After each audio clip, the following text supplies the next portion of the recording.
नमस्कार दोस्तों, आज का एपिसोड थोड़ा अलग होने वाला है।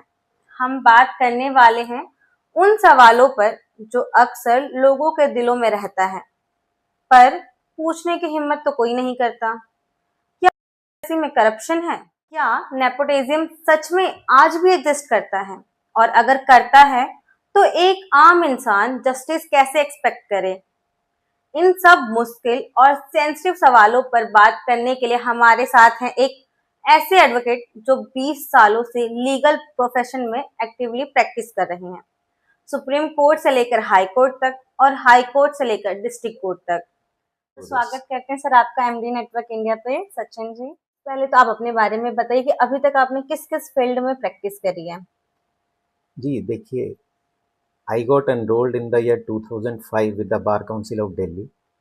Thereafter, I learned criminal law under the guidance of Shri के मनन, सीनियर ये एडवोकेट। आपके गुरु हैं? ये मेरे गुरु हैं। क्रिमिनल लॉ मैंने सारा उन्हीं से सीखा है and he has been bar council of Delhi chairman also so many times. और मैंने उसके बाद स्विच ओवर करके civil law, civil corporate arbitration, ये सब लॉज मैंने नरेंद्र मोहन शर्मा जी एडवोकेट हैं, उनकी गाइडेंस में सारा मैंने सीखा। So I after enrolment in 2005 I learned various fields of law, criminal, civil, arbitration, properties, trademarks under the guidance of these two advocates. And thereafter I somewhere in 2009 or 10 I started my independent practice, and after getting experience, more than a decade is there when I established my own law firm, and I am practicing in various fields of law. If you talk about my practice areas, then we practice in civil laws, property laws, commercial arbitration, trademarks, and various other laws. See, at the Supreme Court level, we can't restrict ourselves to a particular field. So we have to deal with all the cases. We are dealing with matrimonial laws also. And मतलब sir जहाँ जहाँ corruption और उसकी बात आए वहाँ वहाँ आप मिल ही जाते हैं। yes, we have to. Sir एक फर्स्ट लॉयर जनरेशन होने के रूप में आपने 20 साल गुजार दिए, बट उस 20 साल से पहले जो फर्स्ट ईयर होगा आपका, आपने उसमें क्या क्या डिफिकल्टी फेस करी है? देखिए, जब भी कोई फर्स्ट जनरेशन लॉयर लॉ की डिग्री लेता है तो उसके सामने बड़े चैलेंजेस होते हैं। सर बहुत होते हैं, क्योंकि लॉ फील्ड एक ऐसी फील्ड नहीं है जिसमें immediately after enrolment you will start getting money. जो हमने अपने सीनियर से सुना था, जो हम एजुकेशन में कॉलेज टाइम पे सुनते थे कि भाई आपको कम से कम 50-60 जोड़ी जूते आपको घिसने पड़ेंगे, तब जाकर आपकी अलमीरा में 2-3 अच्छे जो pair of shoes you can keep. वही बात सच हमें दिखती है आज कि इनिशियल 3-4 इयर्स बड़ा स्ट्रगलिंग है।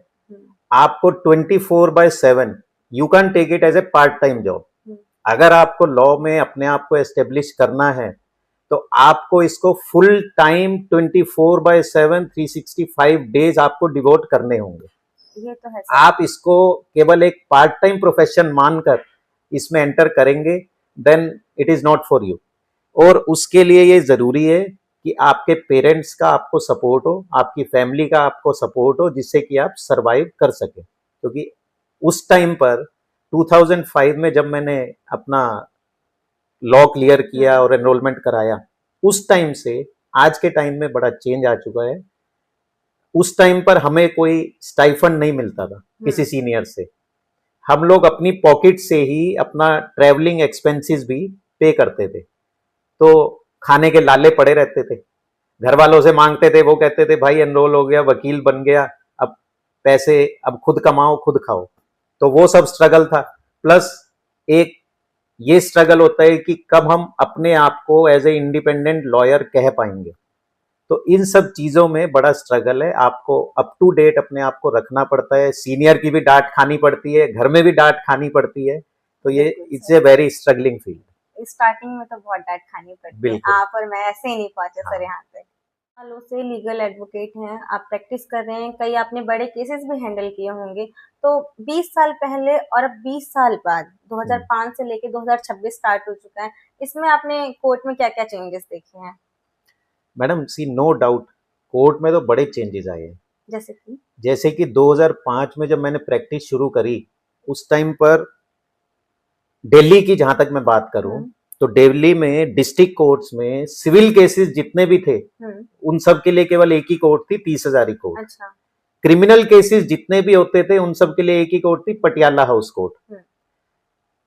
और आज की अगर बात करें तो दिल्ली में इसका इनिशिएटिव मैं सारा गवर्नमेंट को दूंगा कि उन्होंने डिस्ट्रिक्ट वाइज कोर्ट्स बना रखे हैं। आज आप देखेंगे द्वारका में हाँ। द्वारका में अलग कोर्ट है, रोहिणी में अलग कोर्ट है, करकरडुमा है, साकेत है, राउज एवेन्यू कोर्ट है, 30 हजारी कोर्ट है। तो हालांकि मुझे याद है जब मैंने प्रोफेशन में एंटर किया 2005 में, उस समय ही द्वारका और रोहिणी कोर्ट बाइफरगेट होकर नई बनी थी।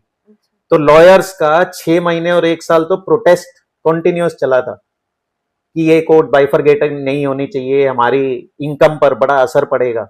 But if you see today, वो सब बेनिफिट के लिए था, लॉयर्स के लिए भी और एक आम नागरिक के लिए भी। तो आज की तारीख में सबसे बड़ा जो इफेक्ट मैं देखता हूं वो तो ये कि उस समय आपको जितने धक्के थे, इतने धक्के अब जुडिशरी में नहीं है। मतलब लीगल फील्ड में, केसेस में, लिटिजेंट के लिए। आज आप जनकपुरी रह रहे हैं, आपका केस द्वारका में है, आप 15 मिनट में जाएंगे, केस लड़के आ जाएंगे। बट पहले क्या था, आप यहां से जा रहे हैं 30 हजारी कोर्ट, सिविल केस है तो 2 घंटे आपको आने जाने के चाहिए, प्लस वहां पे नंबर ऑफ केसेस जो एक कोर्ट में थे वो बड़े ज्यादा हो जाते थे इस वजह से। दूसरी जो चीज सबसे बड़ी मैं कहना चाहूंगा, वो हमारे कोरोना की देन है कि उस टाइम पर सब कुछ कोर्ट्स में फिजिकल होता था।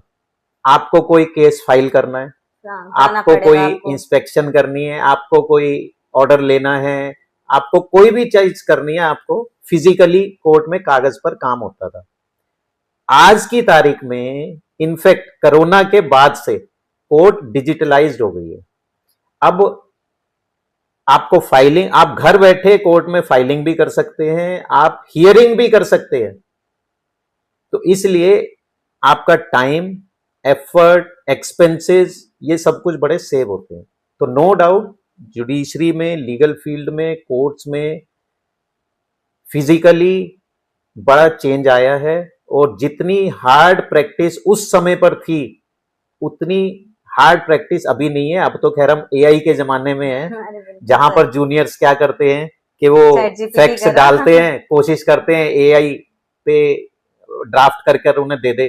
कोई केस आपको रिसर्च करना है, आप उस पे फैक्ट्स डालते हैं, एआई आपको जजमेंट दे देता है। But I will never suggest that the youngster should be dependent upon the AI. मेहनत ही नहीं करना चाहते। हाँ, मेहनत नहीं करना चाहते। बट एआई के पास अभी डेटा नहीं है। आपको अगर करेक्ट इंफॉर्मेशन चाहिए तो आपको खुद अपनी मेहनत ही करनी होगी। आप सुप्रीम कोर्ट की जज रोज सुन रहे हैं, रोज सुप्रीम कोर्ट कमेंट कर रही है कि हमें लोग साइटेशन दे जाते हैं, वो साइटेशन ही नहीं है। हमें लोग एडवोकेट्स केस का नाम बता के चले जा रहे हैं, इस नाम का कोई केस ही नहीं है। तो इसलिए आपको अप टू डेट रहना है, बट उतना जितना जरूरी है। हो चुके हैं, पर जो अभी यंगस्टर लॉयर हैं उनके लिए क्या क्या स्ट्रगल फेस करना पड़ रहा है?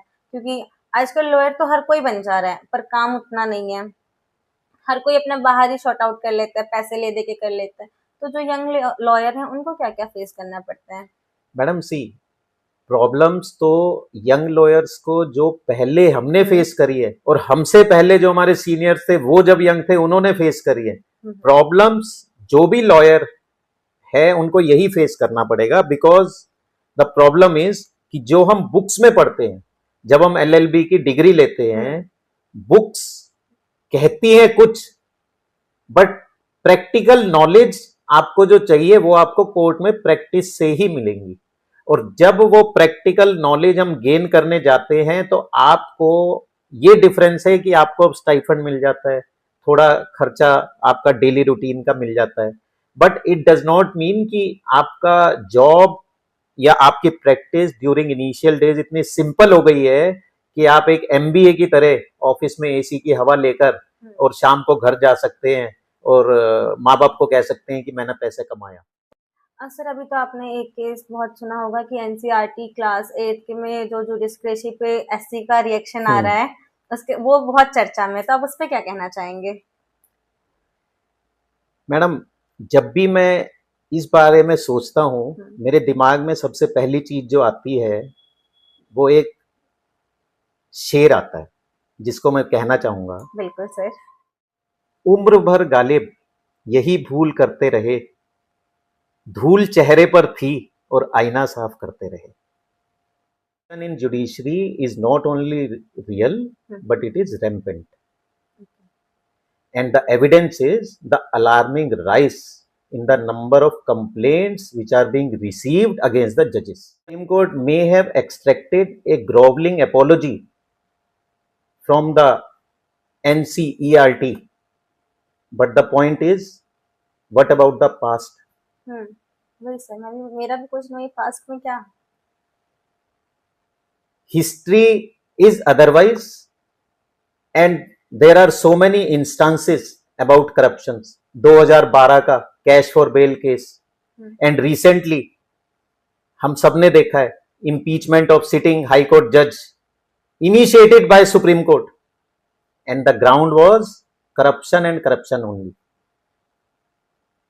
So how can you turn your eyes and how can you become blind to the ground realities? The question now comes, what about the chapter which has been introduced in the NCERT book of 8th standard? Is the content inappropriate for the school kids? Let's see what the chapter says. Chapter was introduced in the book of social science. When the judiciary was introduced as fourth pillar of our democracy, it's in one of the headings, it says the challenges faced by the judiciary. So what are the challenges faced by the judiciary?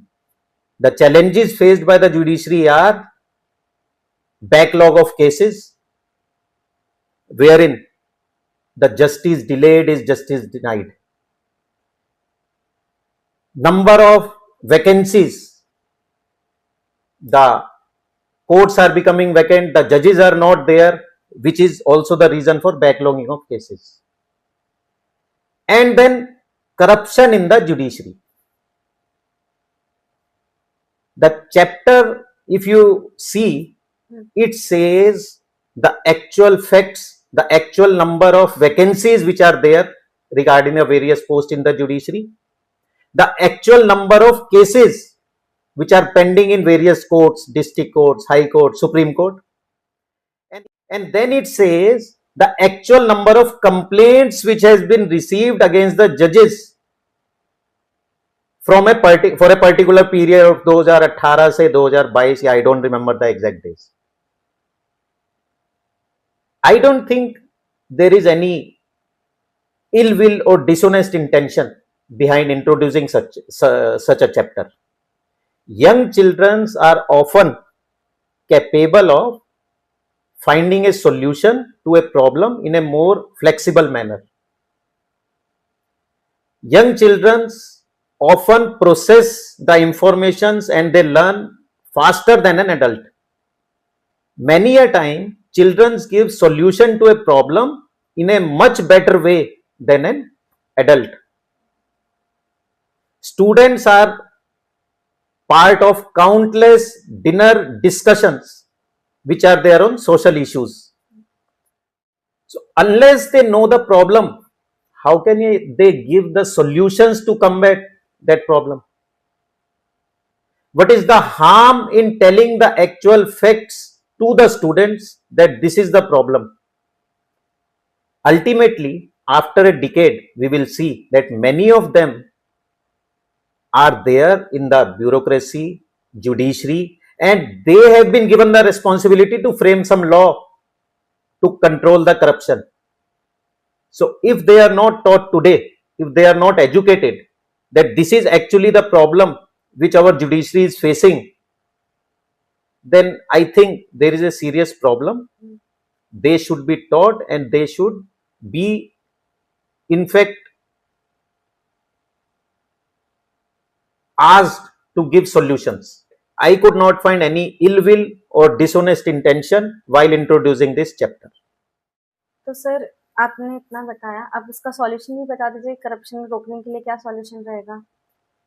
See, madam, legislatures are there to frame all the laws in this aspect, but in my opinion, you should ensure that the courts adopt an open court system, enable digital and public access of the court records. It will help in curbing the petty corruption at lower level. Then shift from in-house inquiry into checking the judicial misconduct to an independent organization. It will help in increasing the accountability. Then protection should be given to the whistleblower.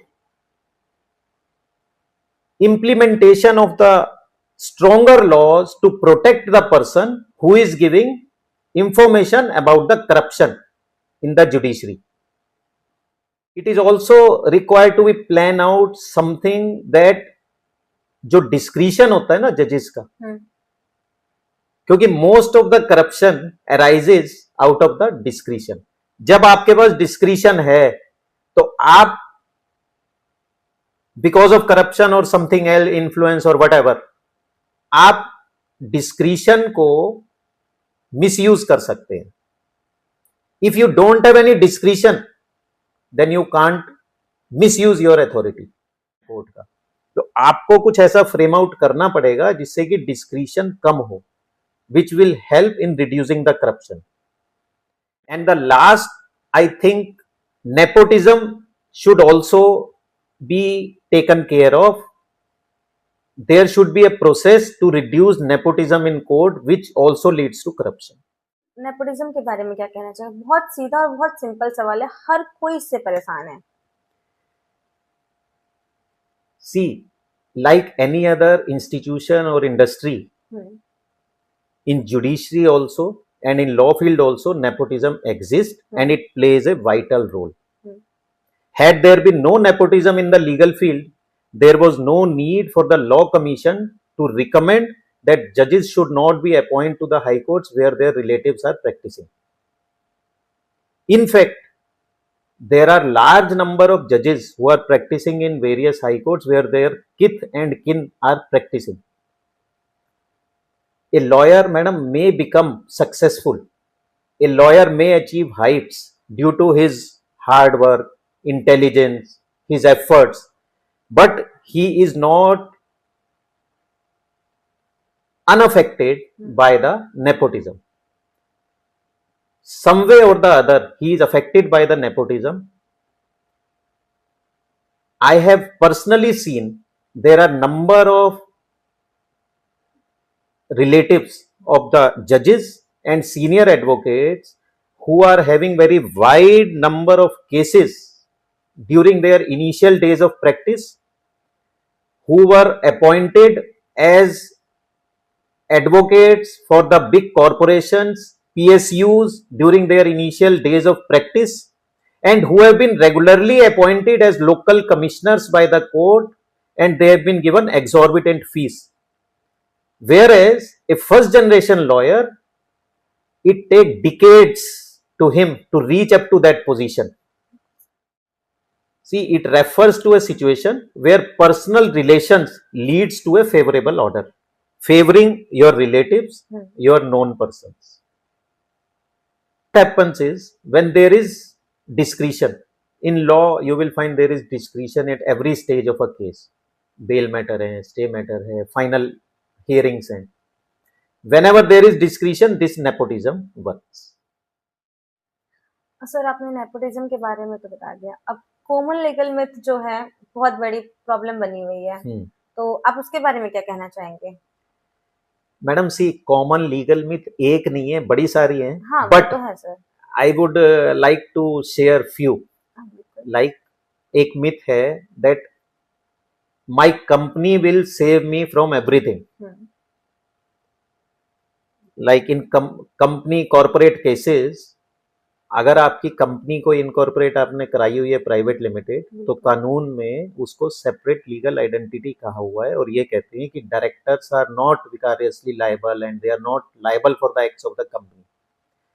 But the reality is courts at times lift the corporate wheel and directors are personally liable for the acts of the company. This is number one. Number two, the common myth is a small share in the will protect it from being challenged, whereas the reality is giving from being challenged. In fact, if you give a small gift in the will, it is always in every likelihood it will be challenged. तो madam ये तो हुई legal myth की बात. अभी मैं एक आपको मिथ बताता हूं जो कि लॉयर्स के लिए सभी एक मिथ चलती है. आप भी हैरान होंगे कि लॉयर्स अननेसेसरली इतनी एग्जॉर्बिटेंट फीस और चार्ज क्यों करते हैं. बताइए सर, क्यों करते हैं? सी, reality is, according to me, lawyer charge nothing. तो फिर चार्ज जाता कहाँ है? उसका कारण बताता हूं कि हमारे पास जो क्लाइंट आता है, हाँ, वो किसी ना किसी कारण से परेशान है. He is not having mental peace. एक लॉयर आप क्या समझते हैं कितने घंटे दिन में काम करता है? We work 24/7. रात को भी जब हम सोते हैं तो हमारे सपनों में फाइलें घूमती हैं. तो एक क्लाइंट जब हमको फीस देता है, then he buy peace for himself that I can sleep, I can stay calm. और आप मुझे बताइए, आज पीस खरीदने की क्या कोई कीमत है? This is priceless. आपने तो सर दुखती नस पे हाथ रख दिए लॉयर की. नो नो, हाँ, मैं आपको वो बता रहा हूं कि लॉयर्स जो चार्ज करते हैं वो एक क्लाइंट जो पीस खरीदने के लिए अपनी पेमेंट कर रहा है, that is nothing. So therefore ये मिथ है कि लॉयर अननेसेसरली चार्ज करते हैं, जबकि वो जो चार्ज करते हैं it has no value. Sir आपने जो बात कही ठीक है, वो तो पीस खरीदने के लिए आपके पास क्लाइंट्स आते हैं, बट ये तो वही हाई प्रोफाइल केस या हाई प्रोफाइल लोगों की बात. बट जो मिडिल क्लास लोग हैं, आप जाइए, कुछ मिडिल क्लास लोग हैं, उनकी प्रॉब्लम सिर्फ इतनी होती है कि शायद उनके चाचा ताऊ ने उनकी जमीन हड़प ली होती है, एक दो ये केसेस होते हैं, तो उसके लिए भी वो रेगुलर एक तो कोर्ट में जाते हैं हियरिंग के लिए. ऊपर से वकीलों की जो फीस होती है वो पर डे बढ़ती जाती है उनकी. अभी आज 10,000 ले, कल 15,000 ले. मतलब कुछ लॉयर्स ऐसे भी होते हैं सर कि बातों को घुमाते हैं, क्योंकि मिडिल क्लास लोग ना समझते नहीं है बातें. जो हाई प्रोफाइल लोग हैं वो तो समझ जाते हैं आपकी बातें, उनको तो फिर समझाना इतना मुश्किल बात नहीं होती. बट जो मिडिल क्लास होते हैं सर बहुत मासूम होते हैं, उनको अपनी बातों में उलझाना ना लॉयर बहुत अच्छे से कर लेते हैं. मैडम सी, तालाब में सारी मछली एक सी नहीं होती. सर तालाब में मछली एक आपको जब मछली पकड़नी है तो आपको पकड़नी है कि तालाब में कौन सी मछली आपके साथ अच्छा चलेगी और अच्छा काम करेगी. ये कैसे तो पता करें? इसको पता करने के लिए तो देखिए आपको एफर्ट करने पड़ेंगे, और ये एक बड़ा रिस्क है कि आप किन हाथों में फंस रहे हैं. क्योंकि नो डाउट मैं ऐसा नहीं करूंगा कि सारे लॉयर ही कैपेबल हैं या सारे लॉयर ही बेकार है. सी, अपनी तरफ से कोई भी एडवोकेट मैं नहीं मानता कि वो एफर्ट नहीं करता. लॉयर सुबह उठता, मैं अपनी बात करूं तो मैं सुबह 4 बजे उठता हूं डेली. 4 बजे से आप कहेंगे क्या करता है? मैं 4 बजे उठता हूं, 2 घंटे हमें अप टू डेट रहना होता है, उन सबको अप टू डेट करते हैं. उसके बाद फिटनेस लॉयर के लिए बड़ी जरूरी है. हाँ, बिल्कुल सर. क्योंकि हमें इधर उधर जाना है, क्लाइंट से मीटिंग करनी है, माइंड फ्रेश करना है, एक्सरसाइज, जिम, वॉक, ये सब करना जरूरी है. उसके बाद कोर्ट में भी जाना है, हमें शाम को क्लाइंट से भी मीटिंग करनी है. उसके बाद घर पे भी वाइफ के, बीवी बच्चों के साथ, इन सब के साथ टाइम डिवोट करना है. तो सुबह 4 बजे मैं उठता हूँ और रात को सोने का कोई टाइम नहीं है, 10 बजे, 11 बजे, 12 बजे. तो आपको क्या लगता है कि लॉयर की लाइफ इतनी इजी है। ये जितनी दिखती है मैडम उतनी इजी है नहीं, क्योंकि हमारा क्या है एक्चुअली लेन देन नहीं होता। आप किसी बिजनेस में जाएंगे, बिजनेसमैन को दिखता है मैंने 5 रुपए में सपोज लैपटॉप लिया, मैंने अपना 10% 20% प्रॉफिट लेकर उसको 6 रुपए 5.5 रुपए में बेच दिया। लॉयर का आपको दिखेगा नहीं, क्योंकि यहां कोई लेन देन नहीं है, बट उसके जो एफर्ट है, उसकी दिन भर का जो थकान, मेंटल एक्सरसाइज है, उसकी कोई कीमत नहीं है। इसीलिए लॉयर का जो प्राइस है वो according to their status, their capabilities, वो उसके अकॉर्डिंग फिक्स करते हैं। इतना सब कुछ बताया, अपनी प्रॉब्लम्स शेयर करी, आने वाली फ्यूचर में क्या प्रॉब्लम्स हो सकती हैं, पास्ट में क्या हो सकता है, ये सब आपने शेयर किया। यंगेस्ट लॉयर हैं, उनके बारे में आप क्या कहना चाहेंगे? See no doubt law field is a very flourishing, but it needs time. तो मेरी ये सुझाव है अपने सभी यंगस्टर्स एडवोकेट्स ब्रदर्स को, जो भी रिसेंटली एनरोल सिस्टर हो भी रहे है हैं, सर। सिस्टर्स भी हैं और जो होने वाले हैं, that you should never run for money during your initial years. You should respect the process. Professional growth is time consuming. आप, it is like a tree. If you want fruits, you need to wait. So don't run behind the money. Stay calm, stay updated. और जो सबसे बड़ा मैं message देना चाहता हूं youths को, कि आपको जो अपनी प्रैक्टिस स्टार्ट करनी है वो आपको सुप्रीम कोर्ट से नहीं करनी। You have to step the ladder, first step.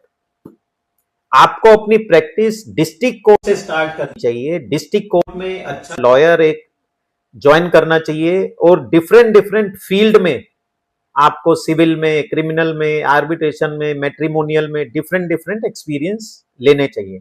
और उसके बाद आपको डिसाइड करना चाहिए कि आपको अब इन फ्यूचर क्या करना है। तो सर आज की बातचीत से तो बहुत सारी क्लैरिटी मिली है, बट हाँ, सिस्टम चेंज नहीं कर सकते, उनको समझना बहुत जरूरी है। आप लोग भी चाहते हैं कि आप लोग की लाइफ बेटर हो, आप लोग भी अगर एक यंगस्टर है या स्टूडेंट है जो सोच रहे हैं कि आपको किस फील्ड में जाना चाहिए, आपको कोई गाइडेंस करने के लिए नहीं है, तो सचिन सर हैं, सचिन सर से आप एडवाइस ले सकते हैं। और अगर आप भी किसी परेशानी से ग्रस्त हैं, आपको कोई एडवाइस चाहिए, तो सचिन जी हैं जो कि आपको district court, high court, supreme court हर जगह पे आपको सहायता करेंगे। किसी भी फील्ड की आपको जानकारी चाहिए, आप सचिन जी से कांटेक्ट कर सकते हैं, उनका नंबर डिस्क्रिप्शन में मिल जाएगा। और भी जानकारी के लिए इस वीडियो को शेयर करें, लाइक करें, कमेंट करना बिल्कुल ना भूलें।